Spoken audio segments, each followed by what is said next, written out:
got you updated. This is Radio Imanzi News in English.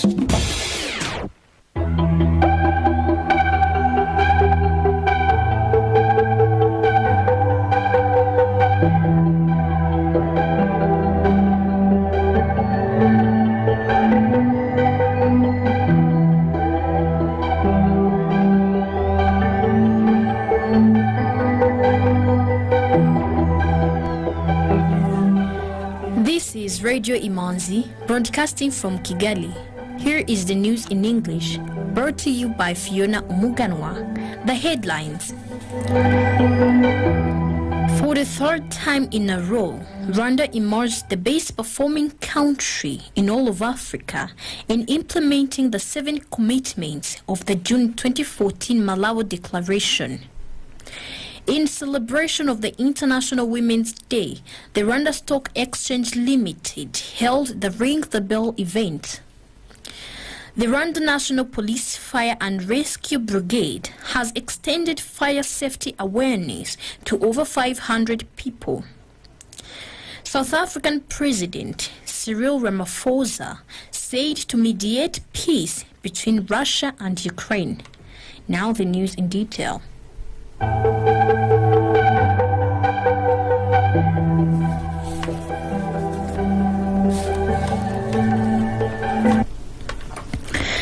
For the third time in a row, Rwanda emerged the best performing country in all of Africa in implementing the 7 commitments of the June 2014 Malawi Declaration, which seeks to end hunger and health poverty by 2025 through advancing agriculture. Rwanda had fully implemented the commitment on evidence-based policies, supportive institutions and corresponding human resources, and the comprehensive Africa Agriculture Development Program process completion. The Minister of Agriculture and Animal Resources, Geraldine Muteshimana, said Rwanda is committed to implement the comprehensive Africa Agriculture Development Program initiative. Our national programs and processes are well aligned with the continental commitment. In celebration of the International Women's Day, the Rwanda Stock Exchange Limited held the Ring the Bell event to raise awareness of the pivotal role the private sector can play in advancing gender equality to achieve the United Nations Sustainable Development Goal 5. The Deputy Governor of the National Bank of Rwanda, Soraya Hakuziyaremye, says the government has put in place initiatives that support women in business. I think one, to break the barriers that hinder women in starting their own businesses. I think there are external factors where starting a company in itself for a man or a woman is difficult, but when you don't have enough role models of women who have succeeded in creating their own companies, then in your mind you might think, I cannot be a women business person. We've seen with the success story of Yvette Nishimwe that she just started as an idea because she saw a problem to solve, and from that idea she has built her own company. And I think it's those sort of role models that one inspire young women, but that's not enough. It's not enough to have role models. Government also has put in place different initiatives that support not only small and medium-sized enterprises, entrepreneurship, but that support women. But I think at the core of it is how do we empower women, not only to sort of have equal opportunities in education, but also equal opportunities in access to finance, which remain a challenge. And I think as National Bank of Rwanda, the advocacy we do or the research is on what are the factors that are hindering access to finance for SMEs, and be able to advocate in the institutions we regulate that they need to do more to finance SMEs, and in particular youth-led SMEs and women-led SMEs. Soraya challenged Rwanda Stock Exchange Limited and capital market authorities to ensure that listed companies have female representatives in leadership positions. The Chief Executive Officer of the Rwanda Stock Exchange Limited, Pierre Celestin Rwabukumba, says the bell-ringing event was created to raise awareness and promote gender equality in business. So this event has been created for attracting the whole world to the cause of gender equality, okay, and promotion of gender in business and investment. So in Rwanda we are doing it for the 6th time, I think, and today every month actually stock exchanges across the globe they ring the bell they call it ring the bell for gender equality to celebrate and bring attention to this cause, because people many countries they are not promoting gender equality. We have seen that in statistics which have been put out there as 500 S&P 500 companies, for example, they have less than 5% of women CEOs or chairmen of those companies. So the 500 companies in the world, S&P, is an index of companies in the world which are leading the way. So, and if you see 5%, less than 5% being in leadership positions at that level, it means there is a big gap. That is in America mostly. Most companies like that are in the West, not even in Africa. For Rwanda, of course, we have made some progress along those lines, but we still have a gap also to fill. So that tells you there is a big gap between in a gender equality. And research has shown a number of issues that have to do with that. It's not only doing that to protect or support the cause of gender equality in business, but it's also a role, it's also a productive or profitable venture to get into, because the research has shown that companies, businesses which are run by women, they do a lot better than businesses which are run by men. So that theoretically means that women are better managers. So, but it's not being reflected in the world we are dealing with today in business, and by promoting that, by promoting gender equality, we are elevating women, but we are also at the same time elevating ourselves, our families and countries, because that alone shows that if we do that, the world will gain another 285 billion to the GDPs. That's a growth. See if we manage to bridge the gender gap. By 2025, research has shown also at the same time, if we were to do that, it would add a few other trillions to the GDP of the world. So that means it's a profitable business. And us as stock markets, we are in profitable business. We are in business of making money and creating wealth. So, but by ringing the bell, it's again to showcase, it's again to bring attention to the entire planet. At least, once a year, we reflect on this cause, which is a good one and which is a profitable one for capitalists, because we're in a capitalistic world, and we bridge the gap, but we also, by bridging the gap, it attracts more businesses to think about it, and we are promoting that within the private sector, because most companies are in the private sector. The biggest employers are in the private sector. So we believe that by doing this, we will achieve that goal of bridging the gap, and we make the world we live in a better place. Stock exchanges are uniquely positioned to influence their market in a way few other actors can.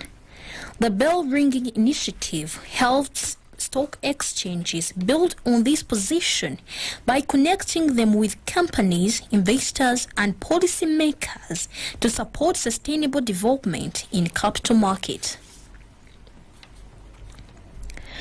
Rwanda is the latest African country to announce plans to tax online services consumed within the country. This comes a few months after Zimbabwe and Nigeria laid out plans for the collection of taxes from e-commerce and digital companies such as Netflix, Google, YouTube, and Amazon. According to the Rwanda Revenue Authority, a proposal has been presented before the Ministry of Finance and Economic Planning, from where it will undergo several procedures before implementation if approved.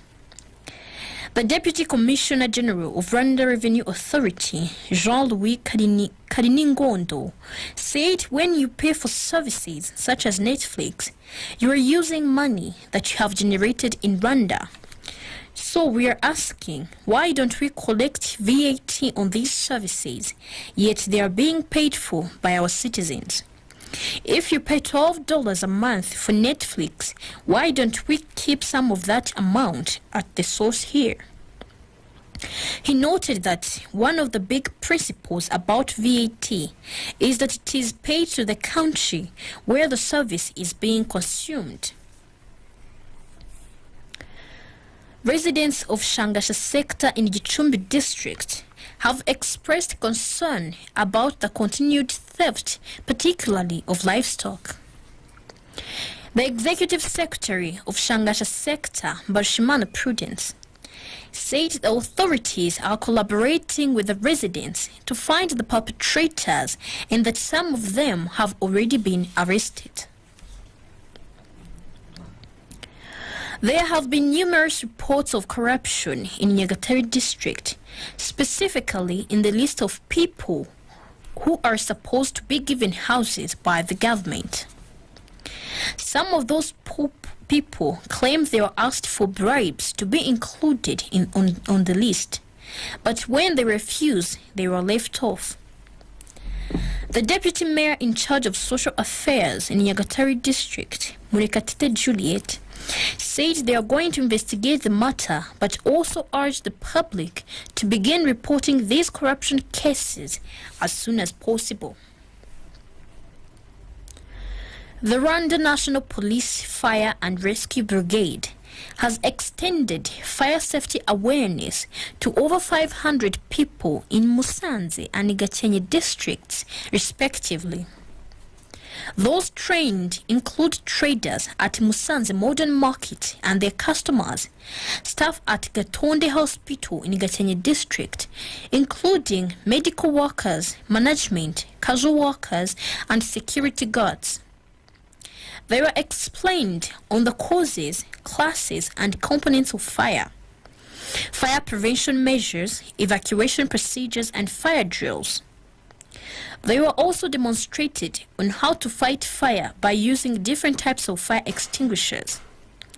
Assistant Commissioner of Police, Paul Gatambira, said that the training aims at equipping many people, especially those working in public places, with knowledge and skills that will enable them to prevent any practices that can lead to fire disasters. The outreach was also combined with inspection of facilities on fire safety, and the management was advised on precautionary measures.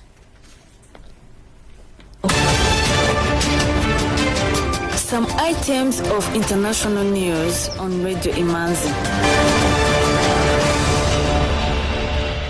Tanzania's withdrawal of the African Court Declaration on Non-Governmental Organizations was not politically motivated.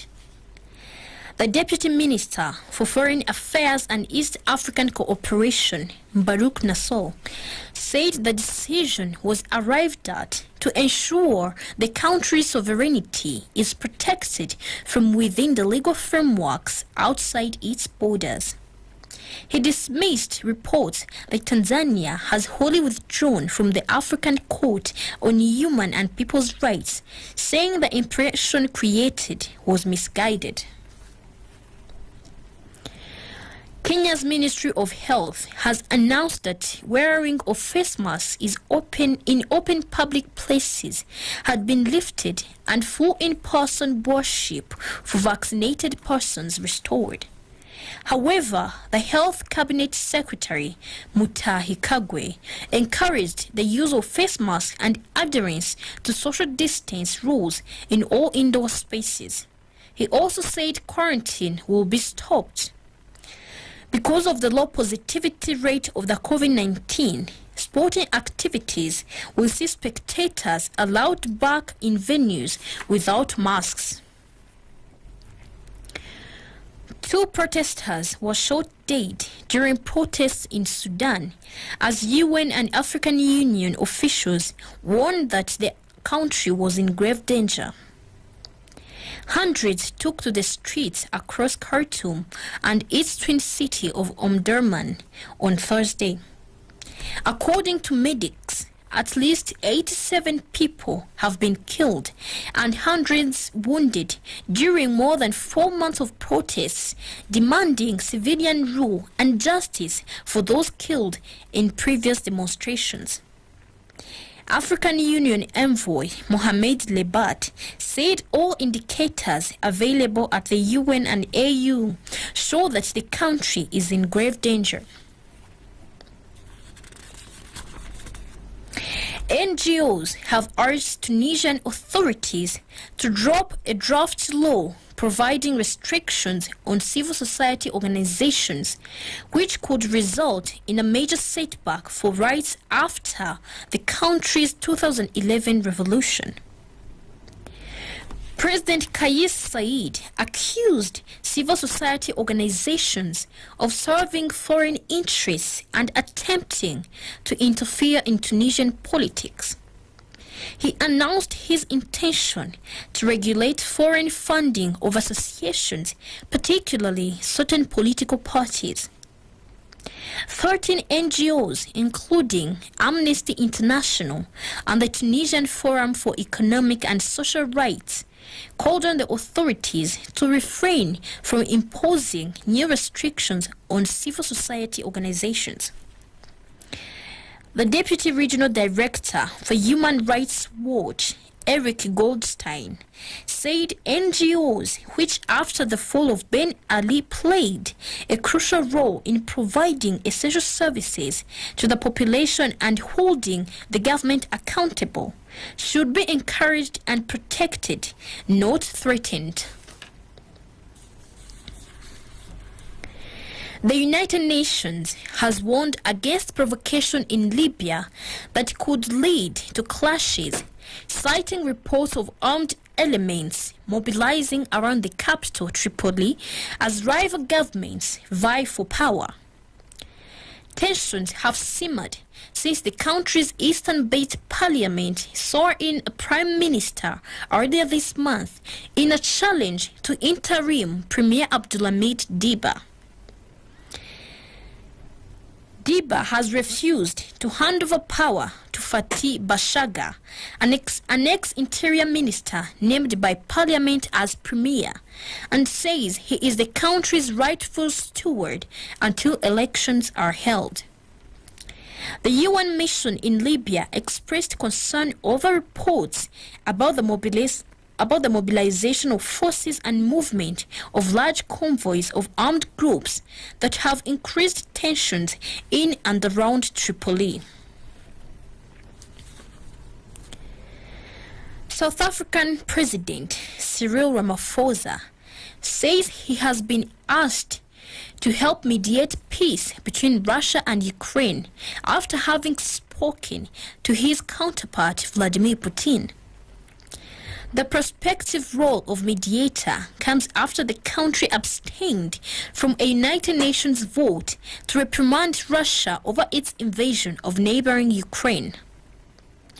A professor of political science at the University of the Western Cape, Beki Mugomezudu, said the request shouldn't come as a surprise.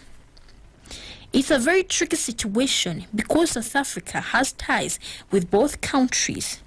But in principle, South Africa did the right thing on this Russian-Ukrainian crisis by not siding with either side. South Africa is being looked at as a country that does not believe the use of force, but believes in negotiation. The presidency did not specify whether it was Russia or another party that made the request.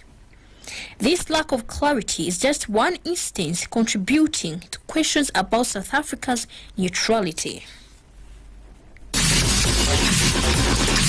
Economic news is a regular feature on Radio Imanzi. The Rwanda Stock Exchange market report Today's trading session recorded 108,000 Rwandan francs from 2,400 shares traded in 2 deals on the equities market, while the fixed income market remained quiet. I&M Bank counter closed at 45 Rwandan francs. The trading session recorded a total turnover of 108,000 Rwandan francs from 2,400 shares traded in 1 deal. Blarirwa closed the counter at 125 Rwandan francs. Bank of Kigali at 250 Rwandan francs. Simerwa at 120 Rwandan francs. RWanda at 180 Rwandan francs. Equity Bank at 440 Rwandan francs. Kenya Commercial Bank at 370 Rwandan francs. National Media Group at 1,200 Rwandan francs. Uturi Supermarket at 104 Rwandan francs. And RH Buffalo closed the counter at 526 Rwandan francs as the market closed. The currency market review of today. The Kenyan shilling buying price was 8.8 Rwandan francs and the selling price was 8.9 Rwandan francs. Tanzanian shilling buying price was 0.43 Rwandan francs and the selling price was 0.44 Rwandan francs. Ugandan shilling buying price was 0.27 Rwandan francs and the selling price was 0.28 Rwandan francs. The Burundian franc buying price was 0.49 Rwandan francs and the selling price was 0.5 Rwandan francs. The US dollar buying price was 1,006 Rwandan francs and the selling price was 1,026 Rwandan francs. The British pound buying price was 1,317 Rwandan francs and the selling price was 1,343 Rwandan francs. The euro buying price was 1,107 Rwandan francs and the selling price was 1,129 Rwandan francs. Today's weather forecast from the Rwanda Meteorology Department. From 6 in the evening to 6 in the morning, it is expected to be mostly cloudy in all parts of the country. The average wind speed expected is of between 3 meters per second and 4 meters per second. The minimum temperature is to be 11 degrees Celsius tomorrow morning in Nyabihu district. With that, we come to the end of tonight's edition.